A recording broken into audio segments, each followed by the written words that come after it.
Hello అండి, అందరికీ నమస్తే. వెల్కమ్ టు మై ఛానల్ మా ఇంటి వంటలు. మా ఇంటి వంటలని మీకు పరిచయం చేయబోతున్నానండి. మా వంటలు కనుక మీకు నచ్చితే ప్లీజ్ నా ఛానల్ని లైక్ చేసి సబ్స్క్రైబ్ చేసుకోండి. ఈరోజైతే మీకు ఈ వీడియోలో క్యారెట్ హల్వా చూపించబోతున్నానండి. టేస్ట్ అయితే చాలా అంటే చాలా బాగుంటుంది. చాలా సింపుల్గా చేసుకోవచ్చండి. దీనికి ఎక్కువ మనకి ఇంగ్రీడియంట్స్ కూడా ఎక్కువ పట్టవండి. చాలా సింపుల్గా మన ఇంట్లో ఉండే వాటితోనే చాలా ఈజీగా చేసుకోవచ్చండి. మీకు కనుక ఈ వీడియో నచ్చితే ప్లీజ్ లైక్ చేసుకొని సబ్స్క్రైబ్ చేసుకోండి. ఇక్కడ నేను 4 క్యారెట్ల వరకు తీసుకున్నానండి. ఈ క్యారెట్లని మనం పైన ఉన్న తొక్కనే తీసేసుకోవాలి. ఇవి తొక్క తీసుకొని శుభ్రంగా క్లీన్ చేసుకొని చిన్న చిన్న ముక్కల్లా కట్ చేసుకోవాలండి. ఇలా వీడియోలో చూపించిన విధంగా చిన్న ముక్కల్లా కట్ చేసుకోవాలి.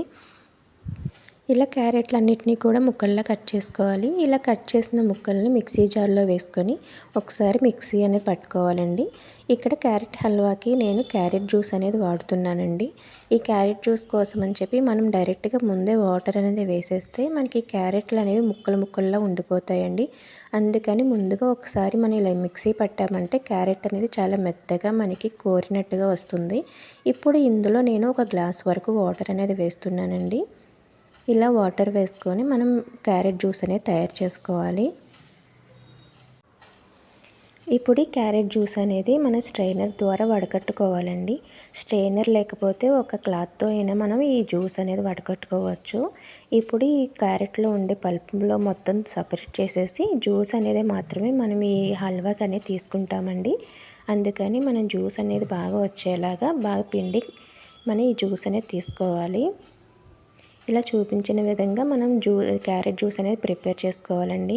ఇప్పుడు క్యారెట్ జ్యూస్ని పక్కన పెట్టుకోవాలి. ఇప్పుడు మరొక బౌల్ తీసుకొని ఇందులో 1 కప్పు వరకు కార్న్ ఫ్లోర్ అనేది తీసుకోవాలండి. నేను ఇక్కడ 1 కప్పు వరకు తీసుకుంటున్నానండి. మీరు అనేది మీ చాయిస్ అండి, ఎన్ని కప్పులైనా తీసుకోవచ్చు. కాకపోతే మీరు ఏ కప్పుతో అయితే కార్న్ ఫ్లోర్ తీసుకుంటున్నారో సేమ్ అదే కప్పుతో మిగతావి కూడా తీసుకోవాలి. ఇక్కడ 1 కప్పు కార్న్ ఫ్లోర్కి కప్పున్నర వరకు క్యారెట్ జ్యూస్ అనేది పడుతుందండి. మీకు ఇక్కడ క్యారెట్ జ్యూస్ అనేది కప్పున్నర వరకు వేసుకోవడం ఇష్టం లేకపోతే కనుక 1 కప్పు వరకు క్యారెట్ జ్యూస్ వేసుకొని అరకప్పు వరకు వాటర్ అనేది వేసుకోవచ్చండి. అది మీ చాయిస్. ఇప్పుడు ఇలా క్యారెట్ జ్యూస్ వేసిన తర్వాత కార్న్ ఫ్లోర్ మొత్తం కూడా మనకి జ్యూస్లో కలిసేలాగా బాగా కలుపుకోవాలండి. ఉండలు అనేది లేకుండా శుభ్రంగా కలుపుకోవాలి. మీరు ఈ హల్వా అనేది పూర్తిగా క్యారెట్ జ్యూస్తోనే తయారు చేయొచ్చండి. లేదు అంటే కనుక వాటరు అలాగే జ్యూస్ 2 కలిపి కూడా తయారు చేసుకోవచ్చు. ఎలా తయారు చేసినా కూడా హల్వాని టేస్ట్ చాలా బాగుంటుందండి. ఈ విధంగా కలిపి మనం పక్కన పెట్టుకోవాలండి. ఇప్పుడు స్టవ్ ఆన్ చేసుకొని స్టవ్ పైన కడాయి పెట్టుకోవాలండి. ఇప్పుడు కడాయిలో 1 కప్పు వరకు పంచదార అనేది తీసుకోవాలి. మనం కార్న్ ఫ్లోర్ అనేది ఏ కప్పుతో తీసుకుంటున్నామో సేమ్ అదే కప్పుతో పంచదార అనేది తీసుకోవాలి. ఇక్కడ నేను 1 కప్పు వరకు పంచదార అనేది తీసుకుంటున్నానండి. మీకు తీపి అని కనుక ఎక్కువ కావాలి అనుకుంటే ఇంకో పావు కప్పు వరకు పంచదార అనేది వేసుకోవచ్చు. ఇక్కడ నేనైతే 1 కప్పు వరకే తీసుకుంటున్నానండి. ఇప్పుడు 1 కప్పు పంచదారకి అరకప్పు వరకు వాటర్ అనేది వేసుకోవాలండి. ఇప్పుడు మనకి పంచదార అనేది బాగా కరగాలండి. ఇక్కడ మనకి పాకం అనేది అవసరం లేదండి. పంచదార అనేది బాగా కరిగి మన చేతికి జిగురుగా అంటుకుంటే సరిపోతుందండి. మనకి పంచదార పాకం అనేది రెడీ అయిపోయినట్టే. ఇప్పుడు ఇందులో మనం ముందుగా కలుపుకున్న కార్న్ ఫ్లోర్ మిశ్రమాన్ని వేసుకోవాలండి.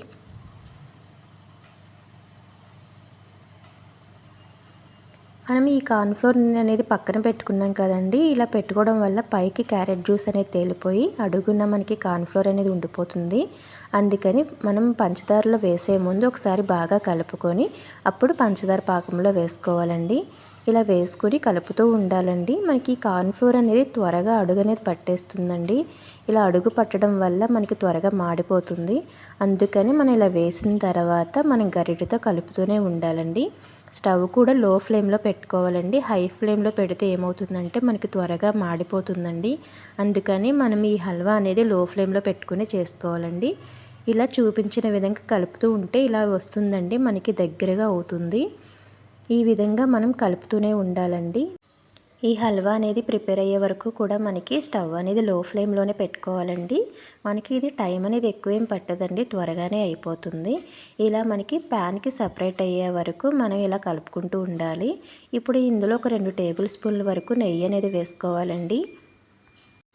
ఇందులో మనకి నెయ్యి అనేది ఎక్కువ పట్టదండి. ఒక 2 టేబుల్ స్పూన్ల వరకు నెయ్యి వేసుకుంటే సరిపోతుంది. ఇలా నెయ్యి వేసుకొని ఒకసారి మొత్తం కూడా బాగా కలుపుకోవాలి. ఇప్పుడు ఇందులో డ్రై ఫ్రూట్స్ అనేది వేసుకోవాలండి. డ్రై ఫ్రూట్స్ అనేది మన ఆప్షనల్, ఉంటే వేసుకోవచ్చు, లేకపోయినా పర్వాలేదండి. ఈ హల్వా అనేది టేస్ట్ చాలా బాగుంటుంది.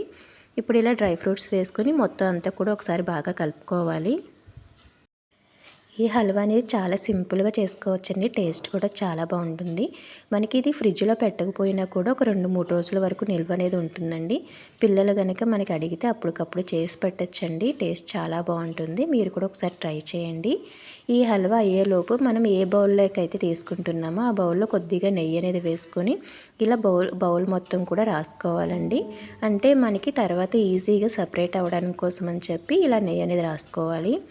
ఇప్పుడు మనకి హల్వా అనేది రెడీ అయిపోయింది కదండి. ఇప్పుడు మనం ముందుగా బౌల్కి నెయ్యి రైస్ పెట్టుకున్నాం కదండి. ఇప్పుడు ఆ బౌల్లోకి వేసుకోవాలి. కన్సిస్టెన్సీ అనేది మనకి ఇలా ఈ విధంగా చూపించిన విధంగా ఉండాలండి. ఇప్పుడు మనం బౌల్లోకి అనేది వేసుకోవాలి. ఇది మన హల్వా అనేది ఇలా డైరెక్ట్గా వేడివేడిగానే సర్వ్ చేసుకోవచ్చండి. లేదు అంటే కనుక మనకి చల్లగా అయిన తర్వాత ముక్కల్లా కట్ చేసుకొని ఆ విధంగా అయినా సరే తీసుకోవచ్చు. మనకి టేస్ట్ అనేది ఏ విధంగా తీసుకున్నా కూడా బాగానే ఉంటుందండి. ఈ విధంగా బౌల్ మొత్తం కూడా స్ప్రెడ్ చేసుకొని చల్లగా అయ్యే వరకు మనకి రూమ్ టెంపరేచర్లోనే పక్కన పెట్టుకోవాలండి. ఈ విధంగా బౌల్లో వేసుకొని పక్కన పెట్టుకోవాలండి చల్లగా అయ్యే వరకు. చల్లగా అయిన తర్వాత ఈ విధంగా మనకు ఉంటుందండి. చేతికి కూడా అంటుకోదు. ఇప్పుడు ఒక ప్లేట్లో తీసుకొని మనం ఈ హల్వా అనేది ముక్కల్లా కట్ చేసుకొని సర్వ్ చేసుకోవచ్చండి. టేస్ట్ అయితే చాలా బాగుంటుందండి. మనకి నోట్లో పెట్టుకుంటేనే వెన్నెలా కరిగిపోతుంది, అంత బాగుంటుందండి. మీరు కూడా ఖచ్చితంగా ఒకసారి ట్రై చేసి ఎలా ఉందో కామెంట్ చేయండి. మీకు కనుక ఈ వీడియో నచ్చితే ప్లీజ్ అండి లైక్ చేయండి. మరిన్ని ఇలాంటి వీడియోస్ కోసం నా ఛానల్ సబ్స్క్రైబ్ చేసుకోండి. ప్లీజ్ అండి నా ఛానల్ సపోర్ట్ చేయండి. Thank you అండి. Thank you for watching and please do subscribe to my channel.